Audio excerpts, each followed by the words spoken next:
Assumerà un ruolo molto determinante anche la nostra polizia locale, che farà dei pattugliamenti serali e che verrà fornita di manganello e spray al peperoncino come avevamo già deciso tempo fa. A poche ore di distanza dalla rissa che si era scatenata nella zona della stazione di Montegrotto, un secondo episodio scuote la cittadina termale e l'amministrazione annuncia che la polizia municipale aumenterà i controlli serali con dotazioni nuove. Il titolare di un kebab a 100 metri dallo scalo ferroviario è stato picchiato, insieme a un dipendente, da alcuni nordafricani arrivati in treno e che hanno costretto le due vittime alle cure dell'ospedale.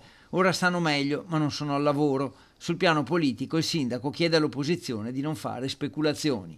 Giovedì sera, nonostante la presenza di pattuglie dei carabinieri della Digos, l'episodio dimostra che serve un ulteriore rafforzamento delle misure di sicurezza. Come amministrazione continueremo il nostro lavoro quotidiano in coordinamento con tutte le forze dell'ordine per garantire un territorio sicuro e vivibile per tutti. La sicurezza, ricordiamolo, non può essere terreno di battaglia elettorale. Serve responsabilità, serve collaborazione istituzionale, serve un impegno serio e continuativo che vada oltre i colori politici. Previsto così un aumento dei controlli da parte dei carabinieri, in coordinamento con la prefettura di Padova e, come detto, dei vigili, ma il governo, chiede l'amministrazione comunale, deve allontanare dal territorio chi arriva senza regole. Abbiamo bisogno anche che il governo centrale faccia la propria parte, dotando chi opera sul territorio degli strumenti necessari per agire con efficacia e soprattutto che controlli questi flussi di entrata di extracomunitari.